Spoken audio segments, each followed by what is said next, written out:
तो यार आप सबका वेलकम। आज देखो गाले और जाफना का मैच है, तो मैं आपको इसका एकदम अच्छे से जो भी मेरे समझ में आया ना, मैं आपको साथ वो सारा एनालिसिस शेयर करूंगा। एक बात क्या याद रखना, आज ये कोलंबो में मैच होगा, तो भाई कोलंबो के वेदर का कुछ पता नहीं होता, कब वहाँ बारिश हो जाएगी या कब वो मौसम साफ हो जाएगा। तो अलर्ट रहना। अगर बहुत ज़्यादा छोटा गेम हो जाता है ना, तो थोड़ा रिस्की होता है खेलने के लिए यार।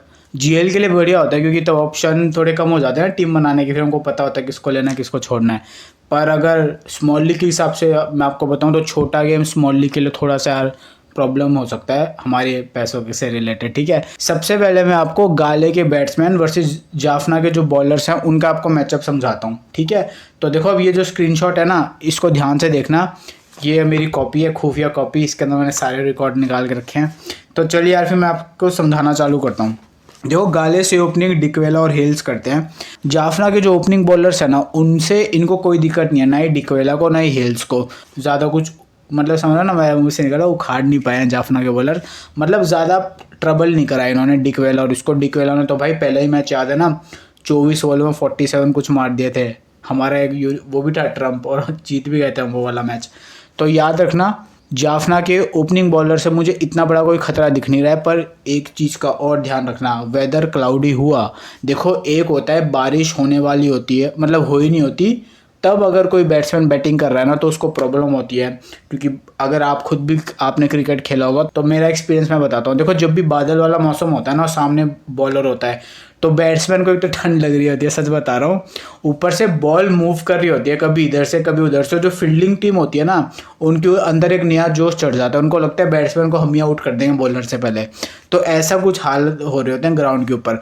पर जब बारिश हो जाती है ना, वहाँ पे बैट्समैन का गेम चालू होता है। क्योंकि देखो वहाँ पे जो बॉल स्विंग होती है ना, वो एकदम कम हो जाती है स्विंग करनी, यानी 1 से 2 ओवर ज़्यादा से ज़्यादा आप मान के चलो कि बॉल इधर उधर मूव करता है, पर बाद में भाई बैट पे बहुत अच्छे से आता है। तो अगर 2 ओवर सर्वाइव कर लेना डिकवेल और हेल्स ने, और बारिश अगर हो गई और इन्होंने 2 ओवर सर्वाइव कर लिया पिच के ऊपर, तो मज़ा आ जाएगा, सच बता रहा हूँ। इनको सामने एज सच कोई बॉलर नहीं है जो इतना थ्रेटफुल हो सकता है। देखो बेरेंड्रॉफ को अगर स्विंग मूवमेंट मिलता है ना, तभी वो थोड़ा सा वो होता है थ्रेटनिंग, और अगर पिच के ऊपर से अच्छा बाउंस आ रहा होता है। पर अभी तक देखो जेसन बेरेंड्रॉफ उतना इफेक्टिव नहीं है नई बॉल के साथ अभी तक, जितना भी उसने ये खेला है एलपीएल के अंदर। डिकवेला हेल्स को जैसे कि आप स्क्रीनशॉट देख रहे हो, किसी भी फास्ट बॉलर से कोई प्रॉब्लम नहीं है, पर किसी भी फास्ट बॉलर को इन्होंने उतना नहीं खेला है। पर जितना भी खेला है इन्होंने ठीक ठाक खेला है। अब देखो आपको एक चीज़ कॉमन दिख रही होगी, शमसी पिछले 3-4 मैच से खेला नहीं है जाफना की साइड से, तो आज पता नहीं उन शमसी को भी खिलाएंगे कि नहीं खिलाएंगे। पर अगर देखो लास्ट में शमसी खेलता है ना, तो शमसी की तरफ से आपको 2 ब्लू लाइन दिखेंगी डिकवेला पे और हेल्स के ऊपर। हेल्स स्पिन को काफ़ी ठीक खेलता है, चाहे फिर वो लेग स्पिन हो, लेग स्पिनर को तो देखो काफ़ी ठीक खेलता है। अब जो लेफ्ट टाइम चाइना मैन है ना, उसको हेल्स ने उतना नहीं खेला, तो अब मेरे को मैचअप ढूंढने में काफ़ी प्रॉब्लम है कि यार मैं कैसे निकालूं। क्योंकि हेल्स लेग स्पिनर को ठीक खेलता है, इसका मतलब वो लेग स्पिनर को हाथ से पढ़ पा रहा है। तो अगर वो हाथ से पढ़ पा रहा है लेग स्पिनर को, क्योंकि लेग स्पिनर को वही ठीक खेल सकता है जो पहले हाथ से पढ़े, तो अगर वो हाथ से रीड कर रहा है लेग स्पिनर्स को, लेफ्ट आर्म चाइना मैन से उतनी दिक्कत होनी नहीं चाहिए। पर इंग्लैंड वाले जो प्लेयर होते हैं ना, वो यार लेफ्ट आर्म चाइना मैन को विकेट दे देते हैं, तो थोड़ा सा बस उस हिसाब से मैंने ये वाली लाइन ड्रॉ करी है। प्रॉब्लम वाइज मुझे ऐसा कुछ दिखा नहीं है, पर अगर इंग्लैंड की जो फितरत होती है ना इंग्लैंड के प्लेयर्स की, वो लेफ्ट आर्म चाइनामैन को विकेट दे जाते हैं कभी कभी। तो हेल्स और डिकवेला का एक कॉमन थ्रेट है छोटा सा, वो है शमसी का, और कोई थ्रेट नहीं है। देखो इन्होंने सबको अच्छा खेला है, विजयकांत व्यासकांत से कोई थ्रेट नहीं है। देखो डिकवेला के ऊपर आपको डी सिल्वा की एक लाइन दिख रही होगी, पर वो उतना बड़ा थ्रेट नहीं है। डी सिल्वा ऑफ स्पिनर है, तो डिकवेला को हो सकता है वो थोड़ा बहुत ना डिकवेला मारने के लिए जाए, तो क्या पता अपनी वेरिएशन में फंसा ले, बस उसी कारण मैंने ब्लू लाइन ड्रॉ करी है। पर ऐसा नहीं है कि हर बार ही जब आएगा तो आउट हो जाएगा, इतना बुरा मैचअप नहीं है। और आपको देखो फेबियन एलन से भी इनको कोई दिक्कत नहीं है, तो इनकी ओपनिंग पार्टनरशिप मुझे अच्छी लग रही है 6 ओवर तक की, ये ठीक ठाक इनके रन बनेंगे। बाद में देखो हेल्स और डिकवेला में डिकवेला ज़्यादा खतरनाक खेलता है, अगर आपने जो भी मैच देखे होंगे उसे कोई फ़र्क नहीं पड़ता सामने कौन है। तो अगर डी सिल्वा आया वहाँ पे, उसने 1-2 मान लो छक्के मार भी दिए किसी को, तो एक बॉल भी मिस टाइम हुई तो आउट हो जाएगा। बस उसी कारण से मैंने ये वाला लाइन ड्रॉ करी है ब्लू वाली, डी सिल्वा और डिकवेला के बीच में। ब्लू लाइन का मतलब याद है ना क्या होता है, कि एक बॉलर ने किसी बैट्समैन को थोड़ा सा परेशान करा है। ठीक है, तो याद रखना। और अगर आप यार टेलीग्राम पे एक्टिव नहीं हो या फिर टेलीग्राम से जुड़े नहीं हुए, तो डिस्क्रिप्शन में नीचे लिंक है, ज्वाइन कर लेना। तो अब देखो डिक्वेला और हेल्स के बाद आएगा साइफर्ट। साइफर्ट ने 100 मारा था एक मैच के अंदर, इसी LPL के अंदर जाफना के खिलाफ। साइफर्ट को भी किसी बॉलर से कोई थ्रेट नहीं है, पर साइफर्ट ने लेफ्ट आर्म चाइनामैन को उतना नहीं खेला है। तो मैंने काफ़ी मैचअप इनके फाइंड करे, साइफर्ट के, नूड के, Seifert versus Kuldeep Yadav, Seifert versus Shamsi. बहुत कम डेटा मेरे को मिला। साइफर्ट स्पिन को बहुत अच्छा खेलता है, तो मैं एज्यूम करके चल रहा हूँ कि शम्सी से इसे उतनी प्रॉब्लम नहीं होनी चाहिए जितनी बाकियों को हो सकती है ना। मान लो शम्सी की बॉल इधर उधर घूमेगी, पर साइफर्ट स्पिन को बहुत अच्छा खेलता है भाई, हसरंगा को मारता है। तो साइफर्ट स्पिन का बहुत अच्छा प्लेयर है, रिस्ट स्पिन का। तो शम्सी, वियाशकांत इनको ठीक ठाक खेल लेगा। साइफर्ट के ऊपर देखो आपको ऑरेंज लाइन दिख रही होगी, असीता के ऊपर, उमरजाई के ऊपर और वियाशकांत के ऊपर। इसका मतलब क्या है? ऑरेंज लाइन का मतलब है कि साइफर्ट इन बॉलर्स को अच्छी स्ट्राइक रेट से रन मार सकता है। यानी एक बैट्समैन ने किसी पर्टिकुलर बॉलर को बहुत अच्छी स्ट्राइक रेट से रन मारे हैं, तो ये इसका मतलब है ऑरेंज लाइन का। तो देखो साइफर्ट के ऊपर 3-3 ऑरेंज लाइन जा रहे हैं, इसका मतलब 3 बॉलर को उसने बहुत अच्छा खेला है। फैबियन एलन, डी सिल्वा और शम्सी से मुझे उतनी बड़ी थ्रेट दिख नहीं रही है। शम्सी को ये बहुत कम खेलता है, तो मे भी क्या पता है, हो सकता है ना कि पहली बार खेलेगा या फिर इतना खेला नहीं होगा, तो क्या पता फंसा ले। और कोलंबो पे जैसा आपको पता है यार, वेदर जब वैसा होता है ना क्लाउडी वाला, फिर जब बारिश हो जाती है तब ये वाली पिच बैटिंग के लिए बड़ी सही हो जाती है, जितना मैंने ऑब्जर्व करा है। पर अगर पिच सूखी रहती, जैसे देखो इस पिच पे एक दिन का ब्रेक मिल चुका, तो रोलर अच्छे से चले होंगे, तो ये पहले से तो काफ़ी बेटर हुई होगी बैटिंग करने के लिए। पर अगर पिच पे हल्का सा भी स्पिन रहता है तो मे भी हो सकता है साइफर्ट शम्सी को अपना विकेट दे जाए अगर शम्सी खेलता है। बाकी मुझे और कोई दिक्कत दिख नहीं रही है। अब देखो राजापक्सा है साइफर्ट के बाद। राजापक्सा पेस को बहुत सही खेलता है। राजापक्सा लेग स्पिनर को भाई मारता है। आपको एक ग्रीन लाइन दिख रही होगी ना, ध्यान से अगर आप देखोगे स्क्रीनशॉट को, आराम से जूम करके देख लो, तो जैसे ही आप देखोगे ना राजापक्सा वर्सेस व्यासकांत का, तो मैंने ग्रीन लाइन ड्रॉ करी है। ग्रीन लाइन का मतलब कि राजापक्सा इसको अपना विकेट दे भी सकता है और इस पर रन भी मार सकता है। पर अगर आप ध्यान से देखोगे उस ग्रीन लाइन के ऊपर मैंने एक एरो ड्रॉ करा है जो राजापक्सा की तरफ है। इसका मतलब कि अगर व्यासकांत इसके सामने बॉलिंग कराने आए ना, तो हाई चांसेस है राजापक्सा खेल जाए, हो सकता है विकेट दे जाए, पर राजापक्सा के फेवर में मैचअप है। तो एरो का मतलब ये है कि राजापक्सा के फेवर में मैचअप है। जो भी मैंने लेग स्पिनर्स होते हैं ना, उनके साथ राजापक्सा का डेटा निकाल के देखा, तो राजापक्सा ने छक्के वक्के सबको मारे हैं और इतने ज़्यादा विकेट नहीं दिए। पर राजापक्सा जिस टाइप का प्लेयर है ना, आपको पता है यार, वो मारने के लिए जाता है। वो डिक्वेला से भी ज़्यादा खतरनाक हो जाता है जब उसको स्पिन दिखती है, तो वो घुमाने के लिए जाता है। तो हो सकता है वहाँ पर वो छक्के वक्के मार के हल्का सा कोई शॉट मिस टाइम हुआ तो अपना विकेट थ्रो कर दे। पर मैचअप राजापक्सा के फेवर में। और राजापक्सा का भाई सबसे बड़ा थ्रेट इस मैच के अंदर डी सिल्वा है, याद रखना। धनंजय डी सिल्वा राजापक्सा के लिए सबसे बड़ा थ्रेट है। रेड लाइन का मतलब ये होता है, रेड लाइन का मतलब एक बॉलर ने किसी बैट्समैन को बहुत परेशान करा है, तो वो है रेड लाइन का मतलब। तो राजापक्सा और डी सिल्वा में देखो रेड लाइन आपको दिख रही होगी। डी सिल्वा राजापक्सा को आउट कर सकता है और आउट करा भी उसने बहुत बार। राजापक्सा और शम्सी की देखो आपको एक ब्लू लाइन दिख रही होगी राजापक्सा और शम्सी के बीच में। इसका मतलब क्या है? देखो शम्सी लेफ्ट आर्म चाइनामैन है, तो लेफ्ट आर्म चाइनामैन सबसे ज़्यादा खतरनाक होते हैं लेफ्ट हैंडर्स के अगेंस्ट, क्योंकि उनकी जो बॉल होती है नेचुरल वाली, वो टपक के बाहर जाती है जैसे ऑफ स्पिनर की जाती है। तो अगर राजापक्सा डी सिल्वा पे फंस रहा है ना, तो वो शम्सी को भी अपना विकेट दे सकता है। और काफ़ी बार ऐसा हुआ भी है कि उसने लेफ्ट आर्म चाइनामैन को अपना विकेट दे दिया है। तो याद रखना राजापक्सा स्पिन पे फंस रहा है, पहला डी सिल्वा पे, दूसरा अगर शम्सी खेलता है तो। और याद रखना अगर शम्सी नहीं खेल रहा है ना, तो राजापक्सा के ऊपर अगर आप ध्यान से देखोगे ना, तो एक ही थ्रेट है, वो है डी सिल्वा की। क्योंकि विजयकांत का मैचअप उसने विकेट दिया है लेग स्पिनर्स को, पर मैचअप फेवर इसमें, यानी वो ज़्यादा टाइम वो खेल गया है लेग स्पिनर्स को। तो फिर एक ही मैचअप निकल के आ रहा है राजापक्सा का डी सिल्वा पे। और अगर वो डी सिल्वा को भी मान लो किसी तरह निकाल गया ना, तो एक ग्रैंड लीग के लिए थोड़ा सा अलग पिक हो सकता है राजापक्सा। हमको अगर ये 25 से 30 रन फटाफट करके दे देना, 10-12 बॉलों के अंदर 25-30 रन अगर इसने कर दिए, तो इकोनॉमी पॉइंट्स, स्ट्राइक रेट के पॉइंट्स, ये सब मिलेंगे। स्ट्राइक रेट के पॉइंट्स मिलेंगे राजापक्सा को, तो हमको एक 30-40 पॉइंट मिल जाएंगे, तो एक ग्रैंड लीग का थोड़ा सा ठीक ठाक पिक हो जाएगा। ठीक है। अब देखो लियानागे, अराचिंगे, उडाना और प्रिटोरियस, इनके उतने मैचअप अवेलेबल नहीं है जितने जो टॉप 4 है ना, इनके गाले के जो टॉप 4 बैट्समैन है, उनके अलावा इनके मैचअप अवेलेबल नहीं है। तो यहाँ पे आपको एक पर्पल सर्कल दिख रहा होगा। पर्पल सर्कल का मतलब क्या है कि इन बैट्समैन के या फिर इस पर्टिकुलर प्लेयर का कोई भी मैचअप रिकॉर्ड अवेलेबल नहीं है उतना अच्छा कि मैं आपको अच्छे से उसका डिटेल समझा पाऊँ। थोड़े बहुत अवेलेबल है, 10 बॉल, 3 बॉल, 4 बॉल, तो उतने में यार कंक्लूजन मैं निकाल नहीं सकता। अब मैं आपको देखो एक एक प्लेयर के बारे में बताता हूँ, जो भी मैंने सीखा है ना, जो भी ये 4 प्लेयर रह गए इनके बारे में आपको बताता हूँ बैट्समैन के बारे में। तो जो जेनिथ लिएनागे है ना, स्पिन को बहुत सही खेलता है। तो अगर ऊपर से 3-4 विकेट, मान लो 2-3 विकेट अर्ली चले गए, उसकी बैटिंग आ गई, तो ये स्पिन को होल्ड कर सकता है। यानी ऐसा नहीं है कि स्पिन को मारता है, यानी 20 बॉल खेलेगा तो 21 रन बना दिए, 18 रन बना दिए, यानी अपनी विकेट थ्रो नहीं करेगा। तो अगर आपको ऐसा लगता है ना कि गाले के ऊपर के विकेट्स चल जाएंगे या फिर स्पिन ट्रैक होगा, तो उस हिसाब से भी जेनिथ लिएनागे एक जीएल पिक होगा कि 30-35 रन, एक सेफ 30-35 रन हमको करके देते, तो जीएल के हिसाब से। तो स्पिन बहुत सही खेलता है, लिएनागे होल्ड कर सकता है, फिर वो चाहे लेग स्पिनर्स हो, चाहे फिर वो लेफ्ट आर्म चाइनामैन हो, दोनों को होल्ड कर सकता है। अब सामने फैबियन एलन है, तो देखो श्रीलंका के बैट्समैन नेचुरली उनको स्पिन लेफ्ट आर्म ऑर्थोडॉक्स को खेलने आनी चाहिए, तो मैं उस हिसाब से मैंने कोई लाइन ड्रॉ नहीं करी है। और फैबियन एलन जिस लाइन पे बॉल डालता है ना, वहाँ पे लिएनागे उसको आराम से सिंगल डबल या फिर डिफेंस कर सकता है। और मेरे को कोई मेजर थ्रेट इसका मिला नहीं है लिएनागे का। बैटिंग इसकी मिडिल ऑर्डर में आएगी, तो ऊपर के जो फास्ट बॉलर्स होंगे वो तब तक अपने ओवर निकाल चुके होंगे। मिडिल ओवर्स के अंदर डी सिल्वा, फिर यहाँ से फैबियन एलन, वियास कांत, शमशी अगर खेलता है तो ये बॉलिंग करा रहे होंगे, तो इनको ही निकाल सकता है। अब देखो जो अराचिंगे है ना, ये लेफ्ट हैंडर बैट्समैन है, ये इसके मुझे एक भी मैचअप ढंग का नहीं मिला, पता है। मैचअप के हिसाब से, रिकॉर्ड के हिसाब से मुझे कुछ नहीं मिला, पर मुझे जितना भी मैंने देखा ना, मेरे को एक चीज़ समझ में आई है, ये लेग स्पिनर को निकाल सकता है, लेफ्ट आर्म चाइनामैन पे फंस सकता है, क्योंकि शमशी लेफ्टी, जैसे मैंने आपको बताया ना, लेफ्ट आर्म चाइनामैन लेफ्टी के अगेंस्ट ज़्यादा थ्रेटनिंग होते हैं, और विकेट के ऊपर अगर थोड़ी सी भी स्पिन होती है तो शमशी से फंसा सकता है, अगर शमशी खेलता है। अगर शमशी नहीं खेलता है तो इसके सामने डी सिल्वा होगा। तो देखो डी सिल्वा के सामने लेफ्टी बैट्समैन कौन कौन आ गए, डिक्वेला, राजापक्षा और अराचिंगे, ये 3 आ गए। स्पिन हुई विकेट के ऊपर तो ऊपर से फिर गाले के भी, जाफना के भी विकेट्स गिरेंगे अगर स्लो ट्रैक होगा, तो डी सिल्वा बैटिंग और बॉलिंग दोनों से काम में आ सकता है, याद रखना।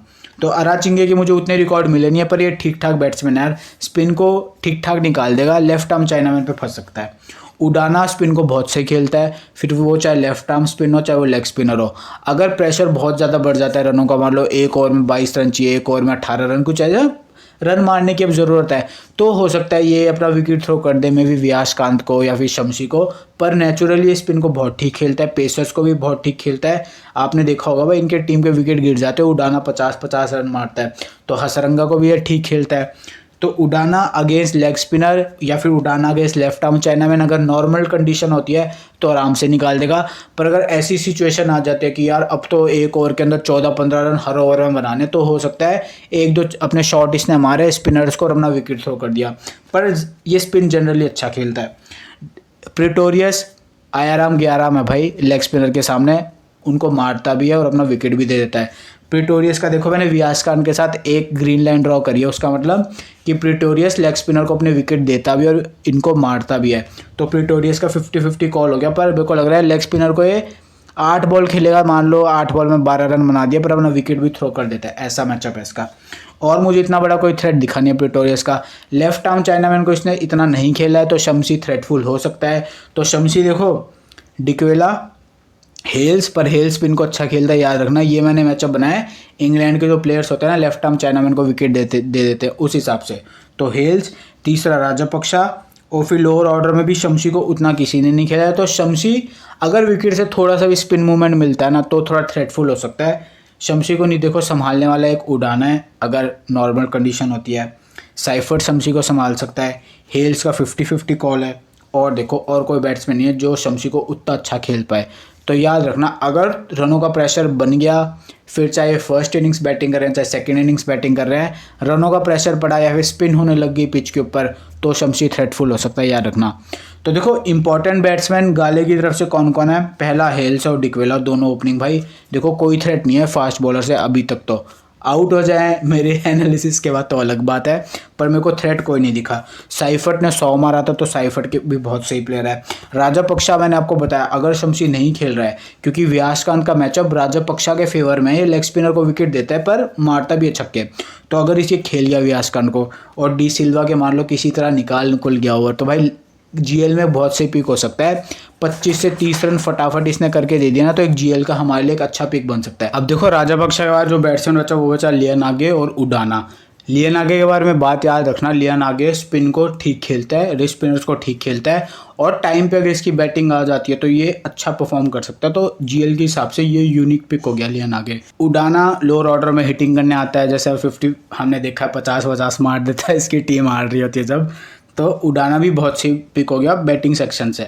अब देखो जाफना की तरफ से इंपॉर्टेंट बॉलर्स कौन कौन से, शम्सी खेलता तो बहुत अच्छा पिक होगा। वियास खान मुझे उतना इंपॉर्टेंट लग नहीं रहा, क्योंकि देखो वियास खान के ऊपर से एक भी ब्लू लाइन नहीं जा रही है, ग्रीन लाइन जा रही है। तो ग्रीन लाइन का मतलब क्या हुआ कि या तो पिट जाएगा विकेट ले लेगा। तो ग्रीन लाइन भी देखो प्रिटोरियस के ऊपर एकदम आखिरी में जा रही है, वहाँ तक बैटिंग बचेगी नहीं बचेगी, या फिर प्रिटोरियस की बैटिंग आ भी जाएगी टाइम पे, उसकी गारंटी नहीं है।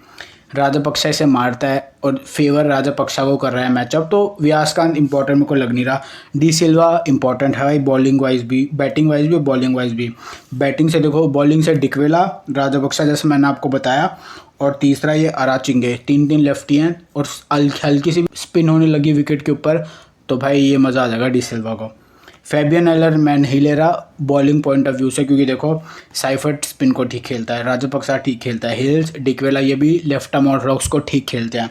लियन आगे मैंने आपको अभी बताया स्पिन को ठीक खेलता है, उडाना को भी कोई दिक्कत नहीं है। तो 50-50 कॉल भी नहीं है फैबियन एलन की, मैं तो नहीं लेने वाला from bowling point of view Fabian Allen को। अब देखो ओमरजाई अगर खेल रहा है, बॉलिंग फर्स्ट कर रहा है तो लेना पड़ेगा यार, बॉलिंग कराएगा बैटिंग भी करेगा फिर अपनी टीम के लिए, तो ओमरजाई लेना पड़ेगा। असीता फर्नांडो अगर बॉलिंग फर्स्ट कर रहा है ना तो आप ट्राई कर सकते हो, क्योंकि देखो असीता फर्नांडो को डिकवेला से कोई प्रॉब्लम नहीं है, हेल्स को कोई प्रॉब्लम नहीं है, साइफर्ट को असीता से कोई प्रॉब्लम नहीं है, राजपक्षा को भी कोई प्रॉब्लम नहीं है। तो असीता के सामने बस एक ही ऑप्शन बचता है कि अगर डेथ में, क्योंकि इसके 2 बार डेथ में आते हैं, वहाँ पे इसे विकेट मिल गई तो फिर हमारे काम का है फर्स्ट इनिंग्स अगर ये बॉलिंग कर रहा है तो, अगर खेलता है। मधुशन मैं नहीं लेने वाला, देखो इसका सिंपल रीज़न क्या है, ओपनिंग स्ट्रॉन्ग है डिकवेल और हिल्स की, ये ठीक ठाक खेल लेते हैं स्लिंगी एक्शन को। लोअर ऑर्डर में अगर आपको ऐसे लग रहा है मधुशन को डेथ में विकेट मिलेंगे, तो देखो उडाना भी स्लिंगी एक्शन को बहुत सही खेलता है, छक्के वक्के मारता है, तो मधुशन के मेरे को दिख नहीं रहा कि इसको विकेट कैसे मिलेंगे। बेरेंड्रॉफ को यार ये वाली कंडीशन जो श्रीलंका की ना, मेरे को जितना दिखा है इसे सूट नहीं कर रही है, इसकी बॉल को उतना हेल्प नहीं मिल रहा है पिच के ऊपर से, और स्विंग भी उतनी ज़्यादा हो नहीं रही है। तो इसलिए जाफना की साइड से इंपॉर्टेंट बॉलर्स मेरे को एक शम्सी लगा अगर खेलता है तो, ओमरजाई अगर बॉलिंग फर्स्ट कर रहा है, और असीता फर्नांडो 50-50 कॉल अगर बॉलिंग फर्स्ट कर रहा है। तो चलिए यार, आई होप आपको ये वाला मैचअप समझ में आ गया होगा गाले का।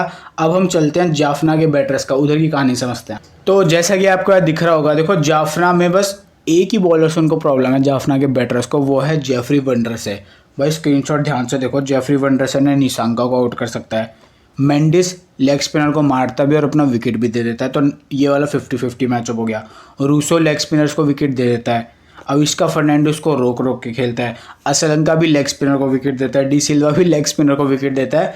तो भाई जेफरी वंडरसे का बहुत बड़ा रोल बन रहा है, और विकेट से इसको देखो, विकेट से अगर इसको मदद नहीं मिली तब भी ये विकेट निकाल सकता है, विकेट से इसको मदद मिल गई तो भाई और भी डेडली हो जाएगा। तो देखो निशांका से लेकर डी सिल्वा तक सब फंस रहे हैं जेफरी वंडरसे पे, फैबियन एलन तक फंस जाता है कभी कभी लेग स्पिनर पे, तो इसलिए मैंने देखो फैबियन एलन पे भी अगर आप देखोगे तो ग्रीन लाइन ड्रॉ करी है, और मैचअप फेवर इसको कर रहा है जेफरी वंडरसे को। तो यार रखना जेफरी वंडरसे बहुत इंपॉर्टेंट हो सकता है इस मैच के अंदर। मेंडिस और निशांका अगर इनकी हम ओपनिंग पार्टनरशिप देखें ना, तो देखो ओपनिंग में मुझे इतना बड़ा थ्रेट कोई दिख नहीं रहा है। मेंडिस और निशांका सामने इनके होंगे प्रिटोरियस और उडाना, इन दोनों को ठीक खेलते हैं। और आपको और एक और चीज़ बता देता हूँ, उडाना की तरफ अगर आप देखोगे ना तो देखो 3 ऑरेंज लाइन जा रही है, अविष्का फर्नांडो, असलंका और डी सिल्वा, तीनों इसको मारते हैं, मतलब अच्छी स्ट्राइक रेट से रन्स मारते हैं। भाई मारने का मतलब अच्छी स्ट्राइक रेट से रन्स मारते हैं। निशांका और मेंडिस ये भी से ठीक खेलते हैं। प्रिटोरियस की तरफ अगर आप देखोगे तो प्रिटोरियस ने अविष्का फर्नांडो का भी जो लास्ट 2 बार उन्होंने आमना सामना करा ना इसी साल अभी LPL में ही, तो अविष्का को इसने डेथ में आउट करा है। डेथ का मतलब कि वहाँ पे अब बल्ले घुमाने का टाइम आ गया, तो वहाँ पे अविष्का ने मारने के चक्कर में इसको अपना विकेट दे दिया। पर अगर अविष्का की बैटिंग मान लो 6-7 ओवर के आसपास आ जाती है और वहाँ पे प्रिटोरियस बॉलिंग इसे कर रहा है, तो मुझे उतना बड़ा थ्रेट लग नहीं रहा है। पर डेथ के आसपास बैटिंग आई, 15-16 ओवर के आसपास बैटिंग है, तो वहाँ पे मारने के लिए जाएगा अविष्का फर्नांडो, तो वहाँ पे हो सकता है प्रिटोरियस विकेट निकाल दे, और पहले इसने निकाले भी हुए हैं। तो याद रखना उडाना से मुझे उतना बड़ा कोई थ्रेट दिख नहीं रहा है, तो उडाना बॉलिंग सेकंड अगर कर रहा है तो बॉलिंग परस्पेक्टिव से ड्रॉप करने का चांस ले सकते हो। अगर आपको ऐसे लग रहा है कि मान लो पहले गाले बैटिंग करती है और उडाना की उतनी बैटिंग नहीं आती है, तो अब उडाना की सेकंड इनिंग्स बॉलिंग आएगी, तो वहाँ पे इसको विकेट मिलने का चांस बहुत कम है बॉलिंग सेकंड के अंदर, क्योंकि देखो अविष्का, असलंका और डी सिल्वा तीनों ने इसको रन्स मारे हैं। निसांका, मेंडिस और रूसो ये भी से ठीक ठाक खेलते हैं। प्रिटोरियस बॉलिंग फर्स्ट में इंपॉर्टेंट है, बॉलिंग सेकंड में मुझे उतना बड़ा रोल दिख नहीं रहा है, क्योंकि बैटिंग बहुत नीचे आती है, उडाना से भी नीचे आती है, तो वहाँ से बैटिंग तो कट गई इसकी, वहाँ से तो गेम खत्म। बॉलिंग फर्स्ट कर रहा है तो उसे डेथ में विकेट्स मिलते हैं, स्लोअर वंस जो डालता है। बॉलिंग सेकंड में मुझे उतना बड़ा थ्रेट कोई दिख नहीं रहा है। निसांका, मेंडिस इसे ठीक ठाक खेल लेंगे, रूसो भी इसे ठीक ठाक खेल लेता है। अविष्का को ये डेथ में आउट करता है, तो डेथ में आउट करता है, मिडिल ओवर्स में अगर बॉलिंग आई वहाँ पे कोई गारंटी नहीं कि वो आउट करेगा नहीं करेगा। तो प्रिटोरियस और उडाना बॉलिंग सेकंड में जीएल में ड्रॉप का चांस ले सकते हो अगर विकेट थोड़ी सी भी बैटिंग वाली होती है। पर अगर ये विकेट स्लो होती है ना, स्पिन को फेवर कर रही है, कटरस बॉलर को फेवर कर रही है, तो ये दोनों बॉलर जो इंपॉर्टेंट है, क्योंकि देखो ये फिर पिच को सूट करेगी इनकी बॉलिंग। पर अगर स्पिन विकेट नहीं होती है, बैटिंग वाली होती है, तो फिर आप बॉलिंग सेकंड के अंदर जीएल में चांस ले सकते हो, याद रखना बैटिंग वाली विकेट के। आप देखो तीक्ष्णा को ये सब बहुत आराम से खेलते हैं सिंगल डबल करके, तो तीक्ष्णा मेरे को उतना इंपॉर्टेंट नहीं लग रहा है इस मैच में। चाहे बॉलिंग फर्स्ट करे जाफना, चाहे बॉलिंग सेकंड करे, मुझे तीक्ष्णा उतना इंपॉर्टेंट नहीं लग रहा है। और देखो जो 3 बॉलर रह गए ना, नदीशन, अराचिंगे और ये लियन आ गए, ये फ्रेश बॉलर्स हैं, उतना इन्होंने खेला नहीं है। और एक चीज़ और याद रखना, जो ये नदीशन है ना, ये लेग स्पिनर है। नदीशन अगर फ्लाइट देगा ना तो ये थ्रेटनिंग हो जाएगा इनके खिलाफ, जाफना वालों के लिए, क्योंकि मैंने जैसे आपको बताया जेफरी वंडर से फ्लाइट देता है, और जो बॉलर्स फ्लाइट देते हैं ना, जो भी लेग स्पिनर्स फ्लाइट देते हैं, उन पे जाफना के बैट्समैन फंसते हैं, चाहे वो निसांका से लेकर फेबियन एलन तक। एक उमरजाई को अगर मैं निकाल दूँ ना इनके लाइनअप से, तो सारे के सारे जो भी फ्लाइट वाले लेग स्पिनर्स होते हैं उसको अपना विकेट देते हैं। तो अगर नदीशन फ्लाइट दे के बॉलिंग कर रहा है ना, तो फिर वंडर से और नदीशन दोनों भाई डेडली हो सकते हैं। और देखो अगर आप ये स्क्रीनशॉट ध्यान से देखोगे तो निशंका को कोई भी पेसर परेशान नहीं कर रहा है, तीक्ष्णा भी परेशान नहीं कर रहा है, सिर्फ एक ये वॉन्डर से है। और एक चीज़ और याद रखना, जो निशंका है ना, वो बैटिंग फर्स्ट में ज़्यादा रन बनाता है as compared to batting second. और अगर स्पिन ट्रैक होता है तो स्पिन ट्रैक पे निशंका बैटिंग फर्स्ट में भी उतने रन नहीं बनाता। 50-60 जैसे वो मारा था ना एलपीएल के अंदर, वो सारे बैटिंग ट्रैक पे थे। पर अगर ये स्लो और स्पिनिंग ट्रैक हुआ तो निशंका उतने रन नहीं चलने वाला जितना आप उसे, जैसे उसने अभी 80 रन मारे ना, 100 मारे हैं, उतना लंबा नहीं जाने वाला। और बैटिंग फर्स्ट में वो थोड़ा सा बेटर करता है बैटिंग सेकंड के कंपैरिजन में।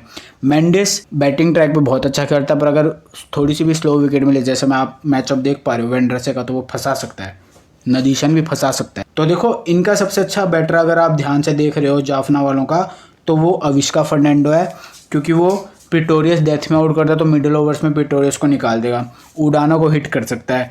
लेग स्पिनर्स को जाफना की अगर आप पूरी लाइनअप देखोगे ना, उमरजाई को हटा के, तो ये जो है अविष्का फर्नांडो, यही थोड़ा सा होल्ड कर सकता है लेग स्पिनर को, अपना ये विकेट थ्रो कर सकता है। पर बाकियों के कंपैरिजन में इसके पास रेजिस्टेंस पावर ज़्यादा है कि सिंगल डबल ले ले, बाकी सब घुमाने के लिए जाते हैं। असलंका भी घुमाने के लिए जाता है लेग स्पिनर को, तो असलंका के सामने भी देखो लेग स्पिनर्स पे थ्रेट आ रही है असलंका की, और बहुत बार आउट भी करा लेग स्पिनर ने असलंका को। तीक्ष्णा गाले की तरफ से देखो मेरे को इतना इफेक्टिव इस मैच में नहीं लग रहा है। और उमरजाई बिल्कुल भी ड्रॉप मत करना, बैटिंग और बॉलिंग दोनों से इसके पास अच्छा पोटेंशियल है। फेबियन एलन को मैं इस मैच में नहीं लेने वाला हूँ फ्रॉम बैटिंग और बॉलिंग दोनों पॉइंट ऑफ व्यू से। पर अगर स्पिन ट्रैक होता है और फेबियन एलन बॉलिंग सेकंड कर रहा है, क्योंकि देखो वहाँ पे इसे स्पिन होएगी, वहाँ पे इसको हेल्प मिलेगी पिच के ऊपर से, तो हो सकता है वहाँ से उसको विकेट मिल जाए, के ऊपर मैं बिल्कुल नहीं लेने वाला फेबियन एलन को। जाफना की तरफ से देखो इंपॉर्टेंट बैटर्स कौन कौन हो गए, निशंका एक ही थ्रेट है इसकी वेंड्रसे की, मेंडिस, क्योंकि मेंडिस के ऊपर देखो एक ही 2 थ्रेट आ गई नदीशन और वेंड्रसे दोनों की, पर वो उनको मारता भी है, लेग स्पिनर को कुशल मेंडिस मारता भी है, याद रखना, और अपना विकेट भी देता है। तो अगर उसने मार दिया तो बच गए, विकेट दे दिया तो आउट हो गए, तो इसलिए मैंने ग्रीन लाइन ड्रॉ करी है। पर पेसर्स को इसने उतने ज़्यादा विकेट नहीं दिया, जो भी प्रिटोरियस उडाना है ना, उनको इतने विकेट नहीं दिया। रायली रूसो भाई बैटिंग ट्रैक पे रायली रूसो लेग स्पिनर्स को भी मारता है, पर अगर स्पिनिंग ट्रैक हुआ ना तो भाई रायली रूसो लंबा नहीं चलता है वहाँ पे, क्योंकि देखो रायली रूसो तब चलता है जब उसको थोड़ी सी वैसी विकेट मिलती है ना मारने वाली कि वो अच्छे से घुमा पा रहा है। पर अगर वही विकेट थोड़ी सी स्लो होती है, विकेट पे बॉल थोड़ा सा फंस के आ रही है, स्पिन हो रही है, तो वहाँ पे वो जल्दी आउट हो जाता है। और अभी तो कोलंबो पे देखो, जब से कोलंबो में ये आया ना रायली रूसो कोलंबो की पिच पे खेलने के लिए आया, 2 मैचों से रन्स नहीं बनाए इसने अंदर, बिल्कुल भी रन्स नहीं किया रायली रूसो ने, याद रखना है, जब से वो कोलंबो पे खेलने के लिए आया। उससे पहले दम्बुला पे वहाँ पे रन्स मारा था क्योंकि वहाँ पे बैटिंग ट्रैक था अच्छा वाला, पर कोलंबो में बॉल थोड़ा सा रुक के आ रही है। पर याद रखना अगर बारिश के बाद रायली रूसो की बैटिंग आती है ना फिर थोड़ा वो डेडली हो जाएगा, क्योंकि वहाँ पे बॉल उतनी ज़्यादा मूव नहीं करने वाली, उसके बैठ पाएगी रायली रूसो के। धनंजय डी सिल्वा बैटिंग और बॉलिंग दोनों से इंपॉर्टेंट है। स्पिन ट्रैक पे धनंजय डी सिल्वा सिंगल डबल करके भी खेल सकता है। देखो निशांका, मेंडिस, रूसो, असलंका ये सब खेलते हैं हम एग्रेसिव, डी सिल्वा, विस्का ये अग्रेसिव भी खेलते हैं, पर ये टुक टुक करके भी अपना गेम चला सकते हैं। तो इसलिए डी सिल्वा स्पिन अगर विकेट हुई तो वहाँ पे बैटिंग से भी रोल में आ सकता है धनंजय डी सिल्वा। उमरजाई लेना पड़ेगा। फेबियन एलन मैंने आपको जैसे बताया मैं स्मॉल लीग में नहीं लेने वाला है। स्पिन ट्रैक होता है तो ट्राई कर सकते हो, क्योंकि स्पिन ट्रैक है, 4 से 3 ओवर डालने के लिए आएगा, बॉल स्पिन ट्रैक पे स्पिन हो रही होगी तो क्या पता वहाँ पे इसको मिल जाए, हाई चांसेस है वहाँ पे थोड़ा सा इसका रोल बढ़ जाए स्पिन ट्रैक के ऊपर। गाले की तरफ से देखो उडाना प्रिटोरियस बॉलिंग फर्स्ट में इंपॉर्टेंट है, बॉलिंग सेकंड में बॉलिंग पॉइंट ऑफ व्यू से मुझे इतना बड़ा रोल दिख नहीं रहा है। तीक्ष्णा में बॉलिंग फर्स्ट बॉलिंग सेकंड दोनों में नहीं लेने वाला। आपको देखो स्क्रीनशॉट पे एक भी मैचअप नहीं दिख रहा होगा तीक्ष्णा का, ना ही कोई रेड लाइन है ना ही कोई वैसी वाली लाइन है ब्राउन वाली का मतलब क्या कि उस बॉलर ने एक बैट्समैन को रोक के रखा है, इसने किसी को रोक के भी नहीं रखा है, सब सिंगल डबल कर जाते हैं, किसी ने इसको उतना बुरी तरह मारा भी नहीं है। तो तीक्ष्णा को सबने सिंगल डबल करके आराम से खेला है। नदीशन, आराचिंगी और लियानागे जैसे मैंने आपको बताया, देखो पर्पल सर्कल है, इसका मतलब इनके बहुत कम मैचअप अवेलेबल है, पर नदीशन अगर फ्लाइट करके अपनी बॉलर डाल रहा है ना तो इफेक्टिव हो सकता है जाफना के खिलाफ। तो आई होप यार आपको मैचअप समझ में आ गए होंगे। अब मैं आपको एक सीवीसी बताता हूँ। देखो अब मुझे ये नहीं पता है बैटिंग ट्रैक होगा कि स्पिनिंग ट्रैक होगा, तो उसके लिए यार डिस्क्रिप्शन में टेलीग्राम मेरा चैनल है उसको ज्वाइन कर लेना, वहाँ पे मैं आपको डिटेल्स में बता दूंगा कैसा विकेट है। पर अगर देखो बैटिंग ट्रैक होता है ना तो गाले की तरफ से साइफर्ट बहुत अच्छा सीवीसी ऑप्शन है, हेल्स बहुत अच्छा सीवीसी ऑप्शन है, आप रिवाइंड करके देख भी सकते हो, मैचअप भी थोड़ा बहुत इनके फेवर में है। और साइफर्ट ने तो 100 भी मारा था इसी टीम के खिलाफ, जाफना के खिलाफ, तो सीवीसी ऑप्शन में वो आ गया। जाफना की तरफ से बैटिंग सेक्शन में देखो निशांका अगर बैटिंग ट्रैक होता है और बैटिंग फर्स्ट कर रहा है तो बहुत अच्छा ऑप्शन है सीवीसी का। कुशल मेंडिस भी ठीक ठाक सीवीसी ऑप्शन है क्योंकि देखो विकेट कीपिंग भी करेगा। ईशरू उडाना अगर बॉलिंग फर्स्ट कर रहा है, उडाना बॉलिंग फर्स्ट में अच्छा ऑप्शन है क्योंकि डेथ में बॉलिंग कराएगा, भले ही 60-60 रन दे दे, 2 विकेट ले गया और बैटिंग में मान लो 20 से 25 रन बना गया, तो वहाँ से उडाना भी एक अच्छा सीवीसी ऑप्शन निकल के आ रहा है। तो ये 5 ही सीवीसी ऑप्शन मेरे को अच्छे लगे। पर देखो स्पिन ट्रैक होता है ना तो साइफर्ट जैसा मैंने आपको बताया स्पिन को ठीक खेलता है, तो स्पिन ट्रैक पे बैटिंग फर्स्ट में ये ठीक ठाक ऑप्शन है। जाफना वालों में देखो जो ये है ना अविष्का फर्नांडो, इसके पास वो एबिलिटी है कि वो टुक टुक करके भी अपनी पारी संभाल सकता है। और धनंजय डी सिल्वा भी अच्छा ऑप्शन है सीवीसी का स्पिन ट्रैक के ऊपर, क्योंकि 3 से 4 ओवर बॉलिंग कराएगा, सामने लेफ्ट हैंडर्स भी होंगे, और अगर ऊपर से विकेट गिरे क्योंकि हाई चांसेस है स्पिन वाला ट्रैक होगा तो निशांका, मेंडिस, रूसो इनके विकेट जाएंगे। असलंका भी उतना लंबा नहीं चलता है स्पिन विकेट के ऊपर, तो डी सिल्वा 20 से 25 रन कर गया, 1-2 विकेट ले गया, तो वो भी एक ठीक ठाक सीवीसी ऑप्शन बन रहा है। तो चलिए यार मैंने आपको सीवीसी कुछ ऑप्शन बताए हैं, कौन कौन बताया सबके बारे में बताया। बैटिंग विकेट हुई तो कौन से अच्छे सीवीसी ऑप्शन है, बॉलिंग वाली विकेट हुई तो कौन से सीवीसी अच्छे ऑप्शन है। तो आई होप यार किताब बंद कर देते हैं, ये मेरी रहस्यमय किताब है भाई, इसके अंदर खुफिया राज लिखता हूँ मैं। तो चलिए ठीक है, तो मैंने आपको सीवीसी ऑप्शन बताया। कोई भी अगर आपको प्रॉब्लम है या फिर कोई भी आपकी वीडियो से रिलेटेड रिकमेंडेशन है तो मेरे को यार कमेंट में बता देना। चलिए टेलीग्राम पे मिलता हूँ फिर मैं आपको, बाय बाय।